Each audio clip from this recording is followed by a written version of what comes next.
What's up, ladies and gentlemen of YouTube? Boogie2988 coming at you live once again through the power of the internet. And EA's new Star Wars Battlefront 2 does come out this week. And if you have EA Access, you've been able to play the early access. You might have played one of the betas as well. Well, it looks like EA is doing everything they can to tank that game due to their PR flubs, leading to the most downvoted comment in Reddit history. And if you haven't heard about this, let me tell you all about it. A couple of things here before we get started. Number one, I will say I played a bit of Battlefront 2. I played, my EA Access thing. I played the beta, and I have to say the game itself plays pretty well. It's pretty much kind of like a Battlefield 1 reskin. It feels like that, only in the Star Wars universe, and that aspect of it, I love it. Plus, the game looks absolutely gorgeous. And secondly, I want to be fair to the developers that I have met that have worked on Battlefront 1 and Battlefront 2. They tend to be big Star Wars fans who love the universe and want to create a good game, and they love video games too. Unfortunately, and this is my opinion, no one's ever told me this, but they are at the whims of the publisher, of EA. They have to monetize the game the way they are told to do that, right? They're getting paid to do it. So they try to build the best game they can around the orders they're given, but unfortunately, EA just has EA'd this game like you can't imagine. And one more note about these developers. These developers are people just like you and me. They are valid human beings with hearts and minds and souls, and they're working for a company that is screwing us over. And, some of them are individually responsible for screwing us over too. But that doesn't mean individual attacks or attacks on developers or death threats or anything like that are okay. You can't do that. That's why gamers are so hated on us, because we get up to stuff like that over a feature in a video game. You can't do that. So please be responsible with what you do with the information you see in this video, please. So the big controversy started after the beta, and once people played the beta, they began to realize that there were loot boxes in the game, which I personally feel like if you do it the way Overwatch did it, and it's purely cosmetic, loot boxes are not that bad. However, they did decide to put things that affect the game in these loot boxes, including weapons that you unlock for the class are unlocked by loot boxes, as well as the star cards, which allow you to unlock certain aspects and certain character abilities and things along that lines. And it does have a tiered system. I think it's a three-tiered star system where there's a common, uncommon, and rare version of each ability. And obviously the rare version is much better, but you're going to get them a lot more rarely out of the loot boxes. Now, this caused some public outcry, but fortunately the developers responded to it almost right away by saying that they would take some of the best star cards, and instead of having them appear in loot boxes, they would then appear via achievements or through milestones. And I think that's a better system. That is an improvement. I wish they did that with all of the star cards, leaving only cosmetics in the loot boxes, but that's not what they did. But even this system still leaves a lot to be desired. One of the milestone goals they set was taking two very popular heroes, both Darth Vader and Luke Skywalker, and making them cost 60,000 credits to unlock, which is a tremendous amount of credits. Because the way this game rewards credits is not based on how well you do in a match, but based on how long you play a match for. The average length of a match is about 11 minutes, so you're going to earn about 275 credits per match, meaning it would take about 40 hours of gameplay to unlock either Darth Vader or Luke, and you would not be able to get any loot boxes or unlock any other abilities during that period of time. 40 hours straight, just grinding to unlock Luke or Darth Vader, which is kind of absurd. And don't forget, then once you unlock one of those heroes, you then have to unlock a bunch more loot boxes to get the star cards for those characters. And don't forget, you need to get the rare star cards if you want to have the most powerful character. And an average loot box runs about 4,000 credits. So at 275 credits every 10 minutes, you do the math. It's going to be a while till you max out any of those characters.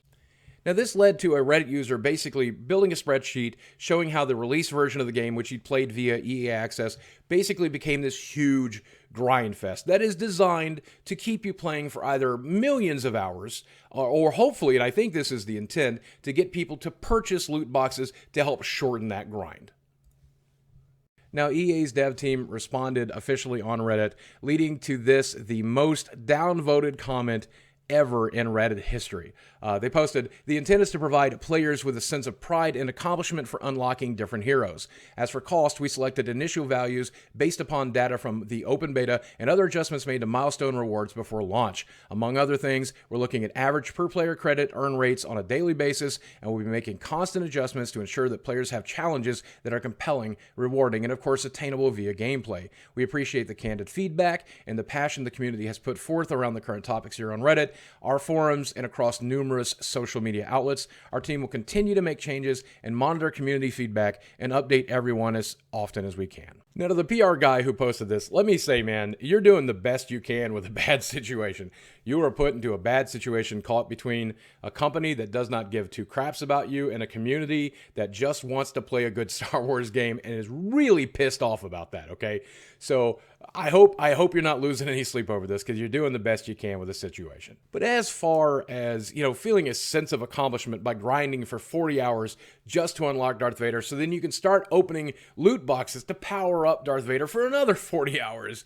I think that's absurd. I think that is clearly designed to encourage the purchase of your microtransactions. This is games as a service at its worst, and you know that. I think you know that. I think the dev team knows that, and I know EA knows it because they're looking at that bottom line. And the goal with this is not to try to trick average gamers like you to spend a little bit of money. And you might at some point spend $5 or $10 on these microtransactions just to see what you get. But what they're looking for is people with gambling addictions or weak will or more money than sense who will spend $200, $300, $400 on the game that they've already purchased. Even if it's just $20, they're pretty happy with that. If you can convince somebody to spend $60 on a game or maybe $99 on the game to get the deluxe edition and then continue to spend money once they've done that, then that's the person they're looking for. But more importantly, they're looking for what they call the whales, the people that are easily exploitable, the people who love that instant rush, the people who love to open booster packs of magic, and they're trying to get that guy to spend $2,000, $3,000, $5,000, $6,000, $1,000 on their game to try to unlock a Darth Vader before their interest in the game wanes. And I'll admit, there are completionists out there who want to play this game for 200 hours, 500 hours, and they want something to unlock at the end of that 200 to 500 hours. And so they are excited about that. And I will admit that is a small demographic of gamers who feel that way.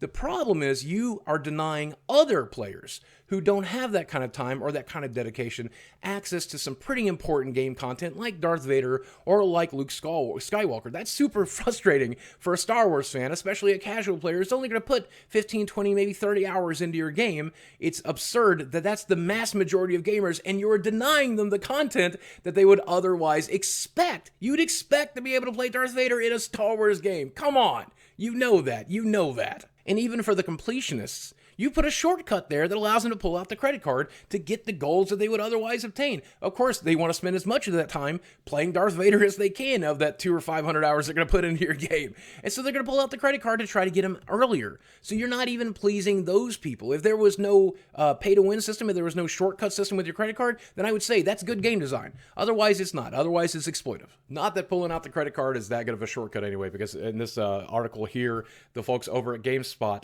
spent $100 on loot crates, and they only got about half of the credits you would need to unlock Darth Vader. So good luck spending about $200 to start playing as Darth Vader. And so no matter how you slice this is bad game design, because it's games as a service designed to keep you playing for a really unrealistic long time. And then on top of that, there's goals that everybody wants to get to, but are unobtainable for the average player, so they spend a bunch of money to do it. And then even if you do decide to spend a little extra money, $5 or $10 to play Darth Vader, I think that might be reasonable, but $100 or $200 to get there, that's just obviously absurd. So no matter who you've designed this game for, it's just not going to be pleasing to them. And I think that should be fairly obvious to any developer who designed this system. Now, the good news is the developer of the game, the lead developer today, posted and said that change is going to be a constant, ongoing thing with this game. They're constantly listening to community feedback, and since it's a games as a service, they're going to continue to make changes and balancing issues and things along that lines every day. And hopefully some of the changes they'll make are going to be good ones, like making credits much more obtainable, maybe reducing the prices of some of this very expensive stuff. I take a nod from one of their other games, one of EA's games called Plants vs. Zombies Garden Warfare, which had classes that you unlocked through card packs and things along that lines, but they also offered you some single-player modes where you didn't have to worry about that stuff, where you still earned credits. They also had a multiplayer mode called the Landing Zone, and in that, you could play with just the basic classes unlocked, and you could earn credits that way until you were ready and you felt comfortable going into multiplayer modes. Why that's not in this game, I don't know, but it absolutely should be. But hopefully these are things that we'll look forward to between now and launch, which is only a few days away, or soon after launch. Maybe they'll add the stuff, but it's probably maybe at this point too little too late. If I were to tell them how to fix this game, and they had plenty of time to do it, I would say take the pay-to-win completely out of the system. Unfortunately, that's not something they're going to do. It looks like they're adding more pay-to-win. Take a look at this. This screenshot of the PlayStation 4 store in Australia just got posted over at the Battlefront subreddit. and it shows get a head start on Battlefront. Get 3 rare star cards and 1,500 crystals for $23.95. So definitely they are doubling down on pay to win, and that sucks. So certainly changes need to be made. I personally would add that Plants vs. Zombies mode in there that allows you to play without any of this stuff turned on, so that you can earn credits that you can then use to unlock this stuff. And then once you've unlocked it, then go play with it, so you're not being just dominated by a guy who spent $500 on the first day. I think that would be a much better system. But any change at this point, any change has to take place in order for this game to be successful. And I think it'll be successful anyway. I think people are going to buy it anyway. The mass majority of people who will pre-order this game will keep their pre-order. They won't even know about this controversy until they have the game in their hands, and by then it's too late. And heck, some of them are just going to pull their credit card out and buy extra stuff anyway, because that's just part of gaming now. So I think EA knows that, but hopefully they will change it for users like the folks over on Reddit, like the people on the subreddits, people like you and me on YouTube, and the other gamers who just want to play a good Star Wars game that's not exploitive. I don't know why that's so hard, but if this game is a game that's constantly changing, a game that's constantly in flux, then some of those changes need to be made to be more pro-consumer and not pro-stockholder.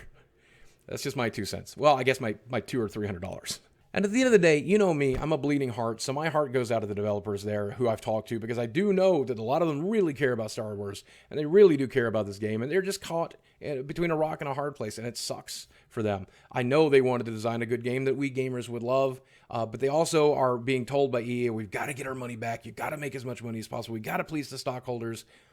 That's why it sucks that EA has this franchise. It really does. And I was hoping this time around they would get it right, and they got it better across the board in a lot of ways, but at the end of the day, just not good enough. And I hope they can understand that, and I hope that they can see why. And to those developers, I hope that this can explain why. Maybe this will be the beginning of the end, because this is one of the biggest blowbacks we've ever seen, one of the biggest backlashes we've ever seen in gaming. But it really all comes down to one thing: how it'll affect sales of the game, and whether or not people even are aware of this, and whether or not they buy microtransactions. And certainly, if you do choose to buy this game and keep this pre-order, you definitely better not pull out that credit card, no matter how tempting they make it. Please. All right, guys. That's just one man's opinion. I could be wrong. Let me know in the comment section below. As always, thanks for watching. I love you very much. I'll speak with you again soon.